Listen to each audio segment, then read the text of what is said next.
What's going on, everybody? Welcome back to another Juice Reacts video. In today's video, we're checking out another Warhammer 40k video, and it is the fall of CADIA. And we're going to go ahead and check it out right now. I believe I said that right. We'll find out right now when we watch this video. But it is from the Luton. Everybody said check this one over, the Templar Institute one. They said this one was better, so we're going to check out the lore and the history of the fall of CADIA, which, again, I hope I'm saying that right. If you're here for more text-to-speech stuff, we'll do that in the future. Like I said, I'm going to periodically go from there. But I've been wanting to check this out because I see a lot of people talk about it in the comments, and I want to learn about it, so we're going to jump into it right now. Right after you smash that freaking subscribe button, because 93% of you are still not subscribed to this channel, but you're watching the content all the time. Do it! Now we're jumping into it. Bum! Ooh! I haven't seen that quote in a while.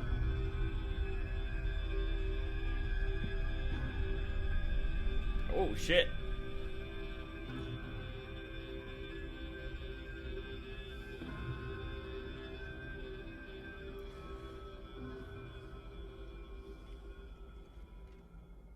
I now return to and continue my series looking at the planet types, conditions and installations of the Imperium of Man. The Imperium encompasses so many worlds that it's believed they are far from all accounted for. It is considered the Imperium currently constitutes over 1 million worlds. Damn. The Adeptus Terra holds that the whole human race is under the exclusive rule of the Emperor of Man, and as such one of the ongoing quests carried out by the Imperium remains to locate and unite lost human colonies, just as it did during the Crusades. While the Imperium of Man wields immense power through its military forces, a common misunderstanding is to assume that all its worlds are well defended, and any incursion will result in an apocalyptic defensive struggle. This is not the case at all.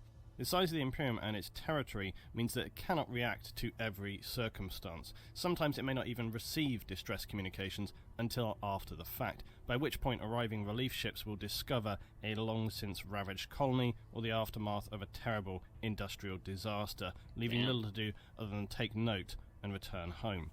Some events may even take centuries to be relayed to Terra. This makes the ongoing management and organisation of the Imperial territory understandably challenging. The borders of the Imperium are currently moving, with new worlds conquered and colonised, while others are quietly or violently lost. Within this flux of territory exists planets designated as the War Planets. Unlike the more calm and civilised planets in our previous overview, the War Planets, generally speaking, would be considered a nightmare to live in. Even the Forge, Armory or Fortress worlds are not going to be generally somewhere you'd want to be, and the less said about the Hive and War actual worlds, the better. A Forge world is a planet designated to the production of Imperial military resources. They are under the direction and control by the Adeptus Mechanicus, and this is the official Imperial title for the Cult Mechanicus, or Cult of the Machine. Leaking lava? This was the group with which the Emperor would forge his unique alliance in the early formation of the Imperium, and who stands with distinct separated rights and self-regulation given to them by the Emperor in return for their support with their vast stockpile of assets during the early days of the Imperium. They serve under the Treaty of Mars instead of the Imperial Creed, and this allows them to follow their own path and teachings, including the worship of the mysterious deity they call the Machine God, or the Omnisire. They regard organic substances as weak and perceive the replacement of the organic with bionic mechanical elements as sacred. Many of the old tech priests on Mars are more machine than man, and the Imperium's strict rulings regarding AI are potentially bent by the Mechanicus out of the sight of Imperial rulers. Mars was the very first Forge world of the Imperium, and here the Mechanicus are the sole rulers, but across many Forge worlds they remain I didn't know there was a skull in it. That looks dope. They and their Forge worlds across the Imperium provide heavy support and armament for Imperial forces. The Mechanicus itself wields massive armies of Titans, as well as their own force known as the Skitarii. Forge worlds provide hardware not only purely military based, but also agricultural equipment, terraforming apparatus, basically anything infrastructure related. The Mechanicus are obliged, as described in their ancient treaties with the Emperor, to provide whatever the Adeptus Terra require. Forge worlds are in essence immense factory installations, both above and below ground. They may also constitute mining operations on the planet itself. This is often why a planet was originally set up as a forge world. They also contain training and research facilities, even religious structures for the Mechanicus. Forge Worlds are heavily defended and unlikely to fall to anything other than an exceptionally heavy, ferocious and well-planned attack. The Mechanicus' cybernetically enhanced Skitarii warriors defend them, backed up by Titan legions on all Forge Worlds, making them an incredibly foolish target to assault for any Imperial enemies. The Adeptus Mechanicus generally do not allow non-Mechanicus personnel onto Forge Worlds, only tech priests, Skitarii, and the sad drone labor force known as servitors. Servitors are mindless cybernetic drones created by fusing humans with machine parts. They're usually lobotomized also in the process. Now, servitor bodies can be vat-grown, or more disturbingly, they could be criminals who have been judged and sentenced to repay their crimes to society by mindless slave labor in the form of a servitor. Once their minds are turned to mush, the painful operations of installing bionic machine elements to their bodies will be completed. Even heretics are given a chance to serve the Imperium after they have been judged, the lucky things.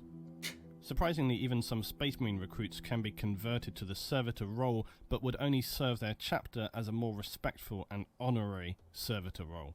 The Mechanicus, though, also wield the most feared servitor class, the Praetorian Servitors, a class of heavily armed servitor used by the Mechanicus in guarding tech priests and their temples to the machine god. A Forge World will usually have no ecosystem to speak of. This will have long since been completely destroyed, deemed unnecessary and often overwhelmed by the scale of industry. As such, Forge Worlds are usually desolate and lifeless other than the factory and defensive installations sprawling across their surface. Pollution both in the air and land will be at saturation levels, and surface bodies of water will usually be deliberately evaporated away to make room for further production sites. All hardware produced across Forge Worlds is replicated with an existing pattern. This enables Forge Worlds to ensure standardization across its production. Obviously a really important necessity for any hardware that's going to be deployed, repaired and interchanged across vast armies and territory.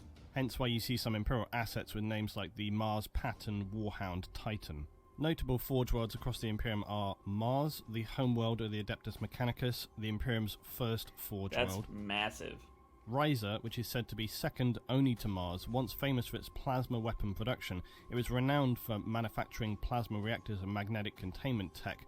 It also was the first to produce the Stormblade super heavy tank used by Imperial Guard. Risa currently though now faces an ongoing battle of survival against a ferocious orc warg, numbering in the hundreds of millions of deployed orcs on the planet. This ongoing battle of attrition is far from won. Agrippina was a primary supplier of military stock to the fortress world of CADIA. It's also known as the Orb of a Million Scars. At present it stands in ruin due to the ongoing assault by Chaos forces. While it still stands, it faces eventual defeat, with little agriculture worlds able to survive and support it. Trebor served exclusively CADIA. Its most renowned production was the Vanquisher cannon, which was a more complex version of the Imperial battle cannon used on Imperial Guard tanks like the Lehman Russ, the most powerful of all these variants. It was colonized by citizens from Terra and Mars, and as such became one of the most technologically advanced of all Forge Worlds. This is like it was rediscovered by Commissar Yarrick during the Second War for Armageddon, and as such would swear allegiance to him. Phaeton is home to the Legio Osedax, a little known about Titan Legion likely founded during the Great Crusade. It also was the Forge World noted as the originator of the common pattern Lehman Russ tank, a heavily utilized Imperial Guard piece of hardware. Phaeton also managed to produce in the 38th millennium a variant hull of Space Marine Land Raider. Outwardly its appearance was the same as a normal Land Raider, but internally it had a very different and higher spec. Investigations by Mechanicus determined that the automated factories were operating under a deep core protocol that had taken millennia to cycle through.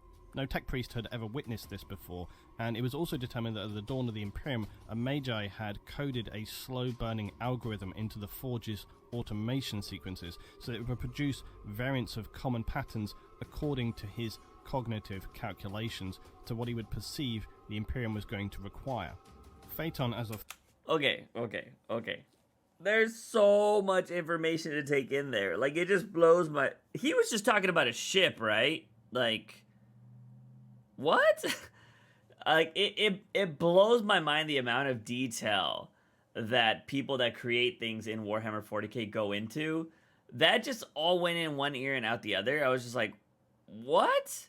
Sometimes I have to watch things twice, but just the detail of saying like all just the creations of the different machines and everything and how they happen on different worlds and planets and stuff, like it's beyond detailed in my opinion. Like it's crazy. It's just my thoughts on it.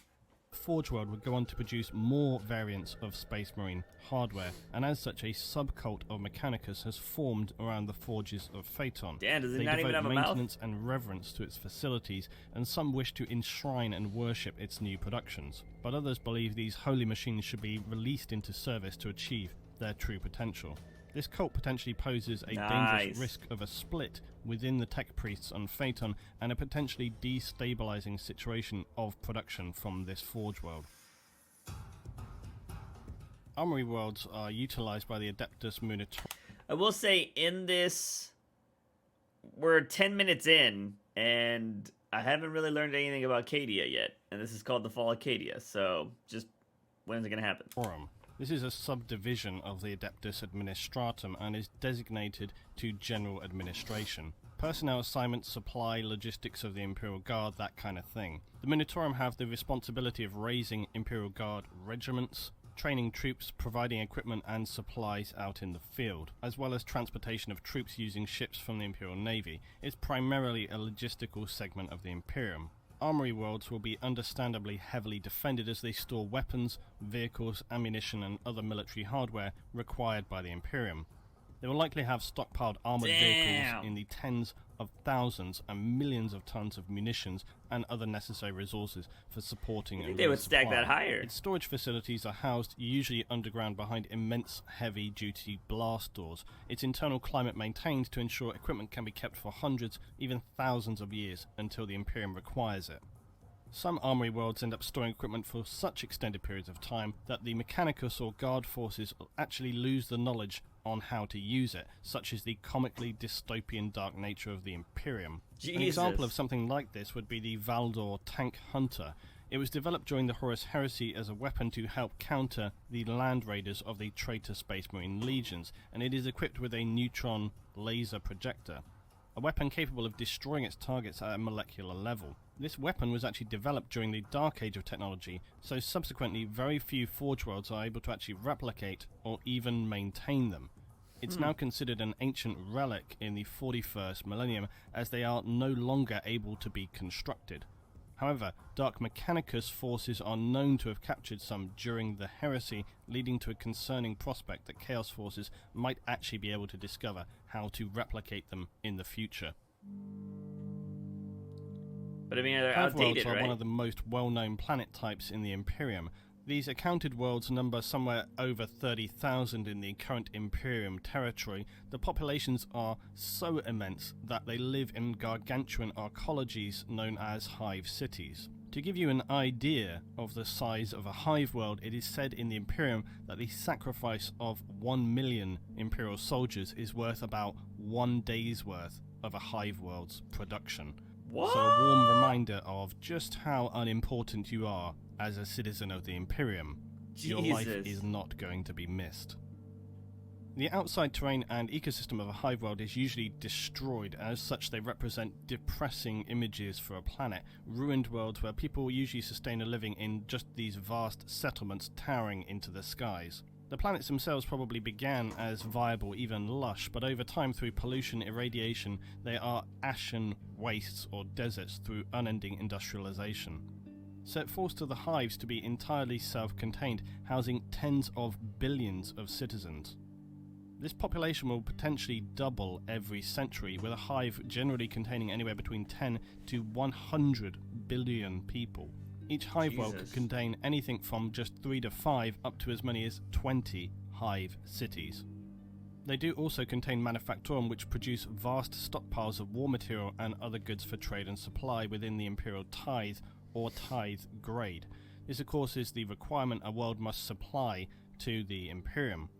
The size of this tithe will depend on the type of world to which it's applied, and this could be food, weapons, minerals, even people.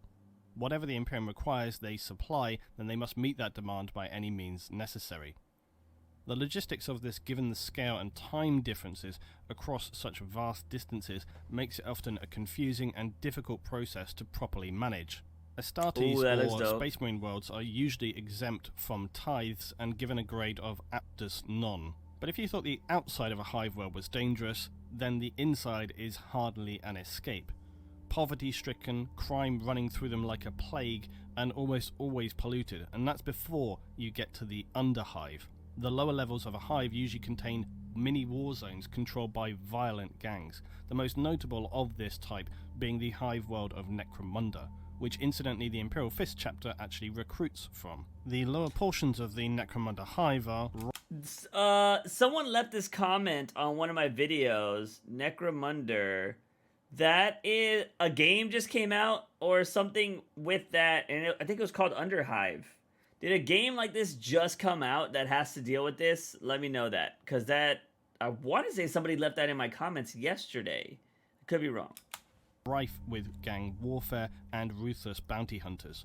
Lower levels of hives often also are the refuges of mutants and heretical cults who hide from authorities there. Assassins could also hide here to escape the gazes of these authorities. The scale of citizenship within a hive, though, is difficult to believe, and each of those citizens is a potential soldier for the Imperium of Man. While their ability to produce munitions and other resources is important, their biggest production capability is simply manpower.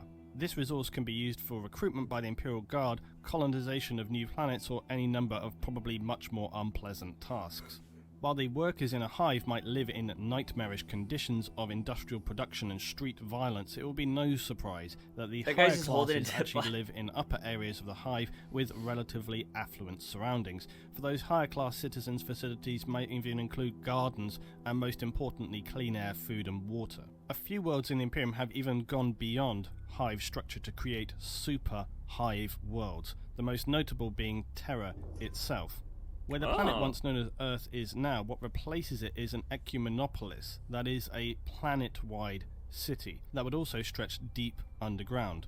Near solely dependent on imports from agri-worlds for its food supply, they represent an impressive but simultaneously precarious state of industrialization and development. Now, an easier to define planet, these are planets the Imperium classify as war zones, and as the famous 40k tagline states, in the grim darkness of the 41st millennium, there is only war. The Imperium is constantly battling for control of various important planets and territories. While some are saved, others burn or are abandoned, the inhabitants condemned to undoubtedly horrific fates. They may be ruined by orbital bombardment spanning many years, to a point where it's even questionable the purpose of such assaults.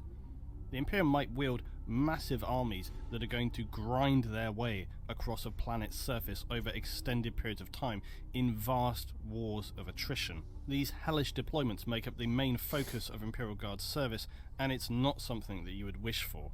Mercenaries may also appear to engage in small but dangerous missions, hoping to leave alive and with payment. Often this kind of experience for an Imperial Guardsman leads to, unsurprisingly, deserters of the Imperial Guard, and escaped prisoners form bands of pirates seeking a way off of a war planet, knowing that literal lobotomization and servitude awaits them otherwise. Execution in many cases would probably be preferable, so they're extremely dangerous to anyone who encounters them. Some of these groups are humans turned feral, losing their minds and being completely broken by the unimaginably nightmarish experiences they have had. If they do manage to escape the planet now, unable to then return home to Imperial worlds, they'll form a pirate's life of scavenging and assaulting transport ships. Bounty hunters and mercenaries may again be employed to hunt down the most dangerous or problematic of these groups. I like pirates. Sometimes that's dope. Colonists from hive worlds will be sent to repopulate war planets that have been stabilized, willing or not, allowing their repopulation and hopeful redevelopment. A challenging task for planets that have often been thoroughly reaped by decades of war and with little if any remaining infrastructure or ecosystem, often as well littered with the dead and sad destroyed ruins of previous habitation. Damn. As with anything in the Imperium, though, the grinding bureaucracy keeps everything in perfect slow motion. It could be years, even centuries, before a successfully held world begins the process of repopulation. The Sabbat worlds are an example of the edge of Imperial control, as the Imperium would attempt to wrest control of them from the forces of chaos, notably the blood god Khorne. The Sabbat sector is named after a young girl who reportedly received a vision from the Emperor and who subsequently would lead a crusade to bring the region into the Imperium. That initial crusade began in Millennium. Okay, we're 18 minutes in, and I don't know shit about CADIA. 35, lasting around about a century. But by the 37th millennium, mankind was well established throughout the Sabbat sector. Due to its proximity, though, to dangerous border incursions, it was continually contested with Xenos and Chaos threats. This would lead to it soon being designated troublesome by the Imperial Administratum. These small incursions would merely be the beginning of its problems, though. During the 41st millennium, some initial assaults which were thought to be normal Chaos incursions quickly deteriorated. That is awesome. Okay, look. Some of you guys, I know some of you guys are older than I am because this thing's been around for so long. But that game right there, there used to be this game on Sega called Road Rash 3. It's amazing. They should have a Warhammer 40k Road Rash style game. Oh, that'd be amazing. Sorry, it's just motorcycles and be able to hit people on the sides is my shit. I don't know why. I've loved it since I was a child. That a video game where you're these freaking Astartes on motorcycles, Rocket League, I don't care. Give me something like that that is ridiculous, bloodbathy, with motorcycles and shit. That'd be amazing. Into an attempt by Chaos to take control of the entire sector. The Imperium hadn't intended to lose this area, but were quickly overwhelmed by the size of the attacking forces. Chaos would take full control of the area eventually, and this area would then be reclassified as hazardous in the year 741 of Millennium 41. The centre of Imperial control in the region was forced to evacuate, and the whole region lost to the dark forces of Chaos. An ongoing crusade of war persists to the current day to free the Sabbat sector from the chaos darkness that has enveloped it. Disturbingly high losses have been noted by the Imperium attempting to liberate this region. Now, the Imperium of Man will undoubtedly be ultimately victorious, given its already heavy commitment of forces to the Sabbat campaign. The only question is, what will be the cost to retain this sector, now having been in a state of war for roughly 3,000 years? Fortress worlds. Fortress worlds are planets in the Imperium that are bastions. They are heavily defended with vast numbers of Imperial Guard and Navy assets at their disposal. Their sole focus is defensive, and they are actually uncommon in the scheme of planets across the Imperium. All inhabitants on a fortress world will be committed strictly to military levels of discipline, and the whole place will be run to machine levels of efficiency and order. All citizens there will function with the timing and strictness of a military unit. The cities located here are vast bunkers with thick defensive walls, punctuated with artillery and ground-to-orbit firing systems. That's a photo of toys, isn't it? The industry obviously is nearly entirely focused on the production of munitions and related materials. Conscription here for PDF or Planetary Defense Force is usually permanently enacted. Many Imperial Guard families on fortress planets boast proud and documented histories of their entire families being in service from near cradle to grave with no exceptional break. Imperial soldiers from fortress worlds are well studied in tactical doctrines and some of the most well trained in the Imperium. Often they are specialised in countering the forces the fortress was established to defend against, and they are some of the most fiercely loyal in the Imperial Guard and much less likely to break in combat, unlike say recruits forced into service from HIVE worlds. Fortress soldiers also have a strong regard for integrity and duty. The firepower from a fortress world is often extreme in its power and range. Damn, the fortress world of Morlond, once captured by Chaos, the Imperium would feel the other side of these powerful bastions. Morlond featured powerful long-range weapons that could lay waste to worlds already reclaimed by the Imperial Crusade in the Sabbat region. But then comes CADIA, finally, one of, if not the most famous of fortress worlds. Once an Earth-like planet with a variety of biomes and established healthy ecosystems, it unfortunately stood as one of the only Imperial planets that stood at the passage of the Cadian Gate. That is the passage to the rift in the warp known as the Eye of Terror. The Eye of Terror is the gateway for chaos to enter into the material universe, and the proximity of CADIA required the population there to heavily fortify their planet or face complete destruction of their world. And it would become the first target of the War Master Abaddon, one of the most favoured champions of Horus Lupercal during their traitorous campaign against the Imperium during the period of heresy. Abaddon would launch heavy assaults every few centuries from the Eye of Terror, with CADIA square in the path, hoping to reignite his heretical campaign that they had once attempted and failed to claim victory from. Having been lost to chaos during the heresy, CADIA was resettled by loyalist colonists in the 32nd millennium. But they would discover the planet contained strange, dark pylons that would dot its landscape. These would later be revealed as Necron constructs to hold back the psychic energies of the Eye of Terror, and was an ancient Necron base during their war with the Old Ones. I remember reading that. The fortification of CADIA meant the near entire population lives in fortress cities known as the Cassar, leaving CADIA with an odd landscape of vast urban fortresses and unspoilt natural environment. This apparent stability, though, would not last. In the 13th Crusade by Abaddon in the year 999 of Millennium 41, Mechanicus Archmagus Belisarius Cawl would ally with the Necron Lord Trazyn the Infinite to attempt to defeat their shared enemy of the suppurating Chaos forces from the Eye of Terror. This alliance of Mechanicus and Necron would attempt to close the Eye of Terror with the Necron pylons on CADIA. Abaddon, though, blindly enraged and frustrated by the defiance of the humans on CADIA, would send to destroy them a Blackstone fortress. And a Blackstone fortress is a giant alien-constructed star fortress first used by the war between the Old Ones and Necrons during the War in Heaven. But these craft would be subsequently used by the Imperium and Chaos. They were awoken during one of Abaddon's campaigns and then appropriated. So Abaddon would send the fortress crashing into the planet like some kind of catastrophic artificial meteor strike.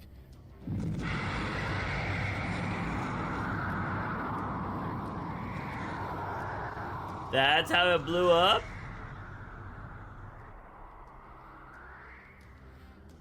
The immense energy released from impact wiped out the bulk of CADIA's defenders and destroyed the network of CADIAN pylons, as well as severely damaging the planet's structural integrity. Okay. Millions of citizens were evacuated, but the planet's loss was immeasurable. The fall of CADIA was a significant victory for the forces of Chaos, leading to the formation of the Great Rift, a huge tear in space emanating from the Eye of Terror. A few survivors from CADIA formed a fragment of Imperial heroes escaping destruction of the CADIA fortress that looks awesome. world. They would escape with the help of a new faction of Eldar known as the ARMOURY. Using the Eldar webway, they would form the Celestian Crusade, and in this alliance lead to a new hope for humanity with the resurrection of the Ultramarines chapter Primarch, Roboute Guilliman.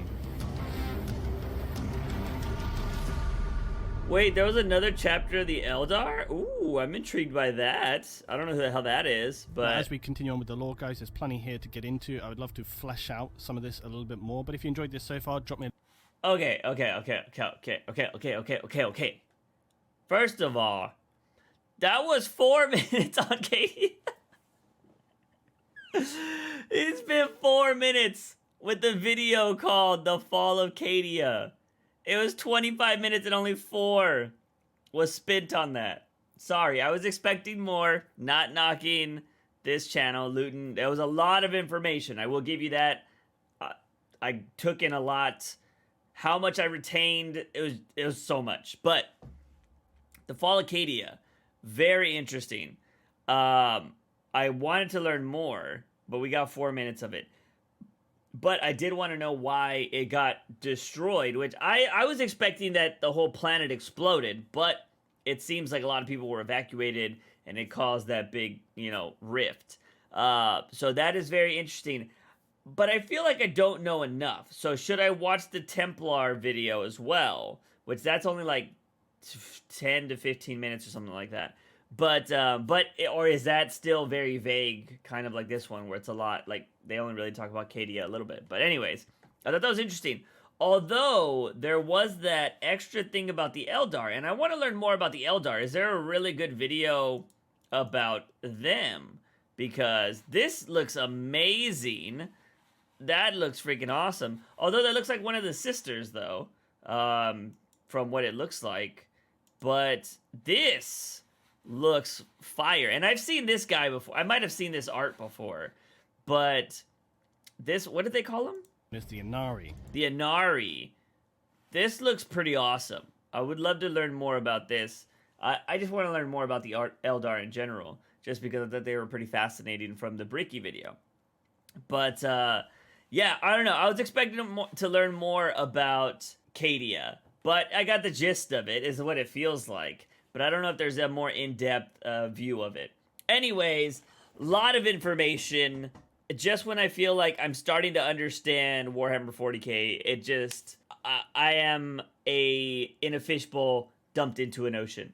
So it blows my mind, but it's still fascinating every time I see some new stuff and some new art, and everything in this universe is just ridiculously interesting.